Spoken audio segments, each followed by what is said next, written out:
Hey, welcome to the show today.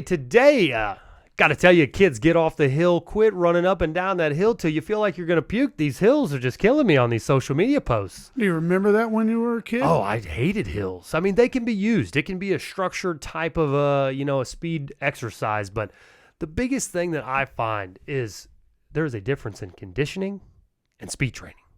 Do you know what I'm saying? I think there's so many ways to accomplish those goals without having something that they're not going to look forward to. Yes, it has its place, but we run all kinds of different drills and competitions and relays. So do you think there's a better way? I think there is. And I've always tried, the art of being a great trainer is to understand how you can manipulate time into effective results. And if you think about that, if at the end of practice, if you don't have a plan and you're just going to rush into conditioning style drills, it's pretty easy to get into that category when everybody's running at 70%. It's pretty easy to get into that category of we kind of know where we want to be, some stations. I've got some other things I got to get done. But as soon as that intensity level comes down or you wear a kid out too far, you're not really doing speed training. And that's okay if you're just looking to condition. But is it not more effective to use that time towards developing speed? I mean, really. Well, I think you can use it as a combination, whether it's conditioning and speed or speed and skill, that you can sort of, do it as a combo and get more done in a short period of time. 3 effective things I've found to be insanely motivating for kids is tell them how many reps you're going to do. Use a timer in a small group setting because timers can really help increase the competition. If you're in large groups, relays all day long. Because you know as well as I do, these kids work their tail off if they think they're going to lose. Oh, they will bust their tail for a relay versus anything else that you could do. I've found that to be one of the most effective ways, some kind of relay, some kind of fun. Now, you use relay formats a little bit in your punt, kick, pass style drills, didn't you? We did that. We did that for years, and we were combining speed and conditioning, and they would look forward to it. Whatever we set up, we're going to punt. Okay, right. We're going to punt the ball. We're going to go down and get it. We're going to bring it back to the next person. We might punt it, then go down and punt it again, and we might punt it to another teammate and have them bring it back. What do you think about that? Well, I've seen some drills to where you could easily tweak it more into like a speed and agility world. If you're really trying to optimize speed, imagine if you got guys lined up at the goal line. Everyone can, throw a pass as far as they can. Simple concept, right? Well, everyone's throwing them different distances. So pick a line that's going to be past what everybody can do. If you're working with 12-year-olds, 13-year-olds, maybe it's just the 40, right? You're at the goal line to the 40. They're throwing the ball. Maybe it lands on the 25 for some people. Maybe it's the 35. Well, now you have a cadence. You say ready, go, or you blow a whistle. Now these guys are going to run down to the 40-yard line as fast as they can. They can't pick the ball up until they're on their way back. Evens the playing field, makes the competition way higher. All of a sudden, you've got some guys that are really trying to get into that upper level speed that they have, working on the edges of high intensity, and then you're turning that simple old drill into something that can really get some great results. And you know what? They're not even thinking about it. Right. Then that's the key, right? If it's fun. The more that, do you find that when the kids are having fun, they work harder? Oh, absolutely. All day. And we did a test one time. We had done punt, pass, and kick, and we had done an obstacle course and some various things and they had a blast. Right. So when we had a good practice, I said, guys, you guys work so hard today, we're just going to knock it off. Nice. The surprise, right? But you know what they did? What's that? Well, Coach, why aren't we going to do punt, pass, and kick? They wanted to do it. Because they enjoy it. They sure weren't going to do that doing the hills. Well, it's kind of funny. The technique that you were using there, I find to be super motivating for kids to, in essence, you're training them for a season, right? Or you're training them for a time period. Well, every single practice, kind of, sort of, you're building a little bit of a connection with these guys and they know what you expect. So the idea that you say, you work really hard and some days we're just done because you work so hard, we're not going to do the next thing.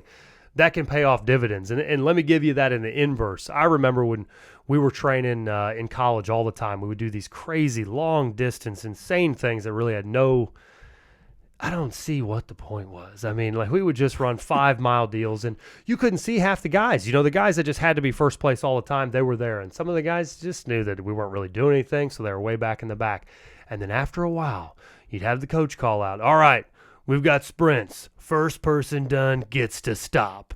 And what do you know? Out of nowhere, this guy's the fastest dude that you ever seen your whole entire life. He burns you because he hasn't even ran hard in the last hour. And that format almost does the exact opposite. You know what I mean? When you're working with guys for a long period of time, you're trying to get them to give you max effort. Well, didn't that just make us all sandbag it from here on out? We're not going to run too hard until you say those words. Well, if you're not going to run hard, I'm going to hold back because I Right. don't want to do the extra work. But Right.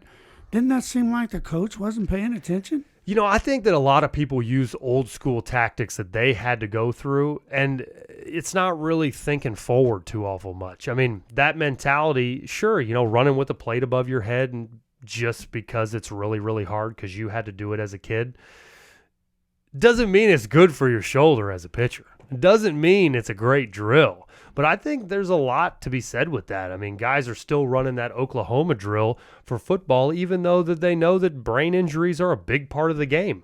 Is there a reason why we're still blowing each other's heads off at 12 years old? You know what I mean? Well, we're sort of living the dream of what we used to do, and it's sort of that macho thing. The Oklahoma drill, I don't know, man. It's a little bit dangerous. Well, it is, but I don't know.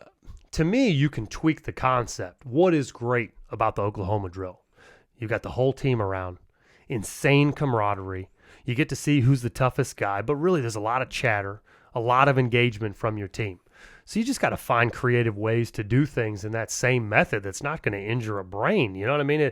There can be more creative ways to accomplish the same thing that it does for your team than that type of modality. Yeah, I think you're trying to create excitement, intensity, but think outside the box and say, okay, what are we really accomplishing? And that may be your only goal. Do you think your goal is just to get them all fired up?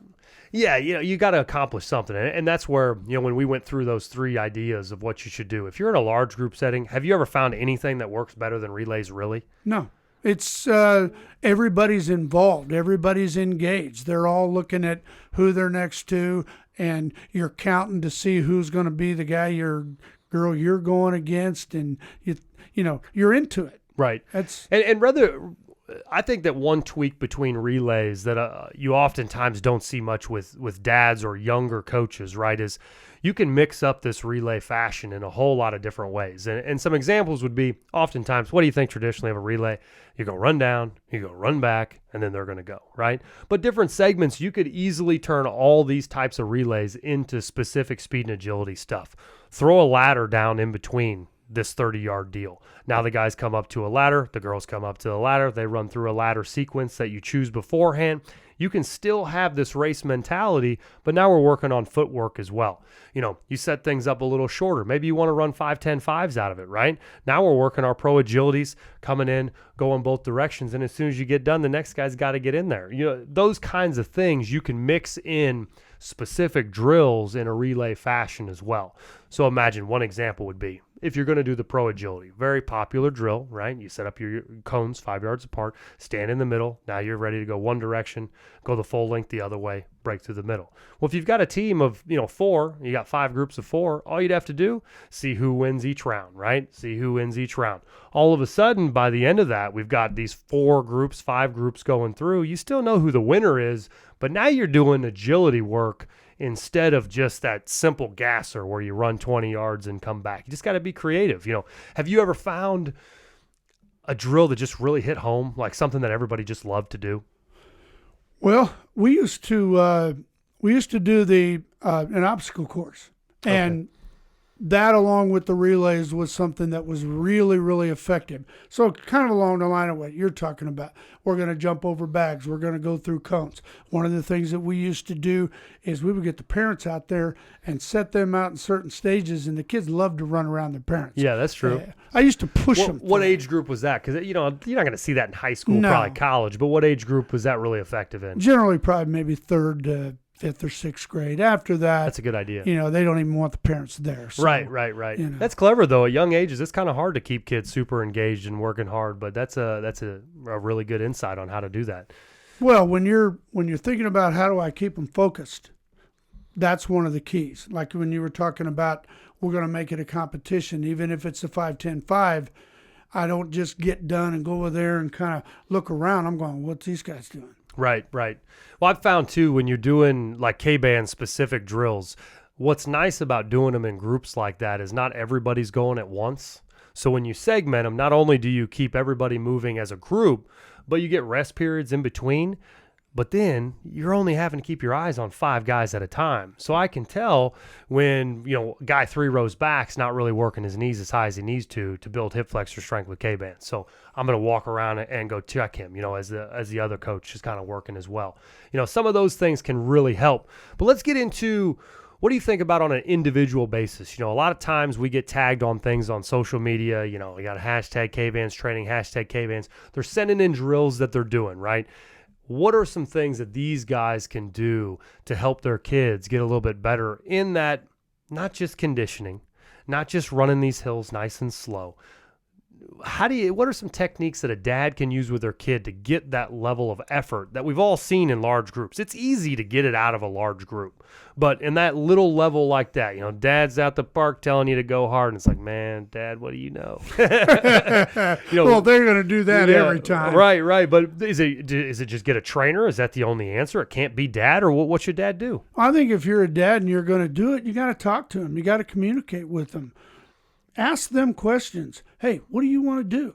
And what drills do you like doing? Get stuff in their wheelhouse, right? Try to get suggestions from them. But if you're finding out from them that I want to get faster, or I want to be the quarterback, or I want to be, the point guard, okay, we got to work towards that. And here's what we got to do. Yeah, you make a really good point. That's a really good way to go about it, because if the kid's idea is not really to get any faster, it is probably just conditioning. I don't really want that. But if your kid tells you he wants to be the starting point guard on the basketball team, and you say, well, we really need to start getting your speed up quite a bit, because you got other guys on the team that are a little bit better or a little bit faster. So speed will help you dramatically. Now you can kind of, get that kid on board with like, I need to bust my tail here because I want that job. Well, you could take that example, and let's say that the kid's a forward, and he's thinking in his mind, well, I'm not as fast as a point guard. But you know what? You need it. What about a fast break? What about getting back on defense? Man, it's pretty sweet to take that long pass and take it in there for a layup. You gotta be ready for that. Well, if you've got more speed than the guy on the other team, it's pretty obvious you're probably going to score easily, 4 to 6 points a game if you're a power forward, just on being able to run faster than the other guy on transition, So it makes an awful lot of sense to do things in that capacity. But overall, what do we got? We got use timers. You got to make sure that you tell the kids the reps. See, we didn't really dive into that a whole lot, but that was a big point at which I find all the time on that individual basis. We're just talking about that, Dad. When you tell your kid, we're going to do 8 reps and I need everything you got, that is a way better format than when you just say, okay, we're going to run 40s. Let's go. Does that make sense? That's back to that communication. Yeah. And then the athlete has a goal. They know where the end is going to be. So I'm a little bit more apt to say, all right, well, I'm going to give it everything I got. I understand now what we're doing. So it's almost like don't you find yourself analyzing the communication between one another to get the most out of them? You can't just tell them we're going to do 8 reps and then they don't really get what we're trying. You know what I mean? It's almost as if you got to find what works with your young athlete, what can motivate them, right? Now, if you're a parent trying to train your kid, just telling them what to do, right? Good luck. Yeah, no doubt. You haven't gotten to that point yet. I haven't. I got the young ones still, so we haven't got quite there where we're in there trying to get them faster. But I'm sure it'll come. It will come. She'll tell you what to do. Yeah. Well, appreciate you watching the show today. If you need some speed and agility advice, head to kbandstraining.com. Look at Speed 101. It's a free video. I've got rep sets, restorations, a lot of things that kind of give you some direction and help you get faster.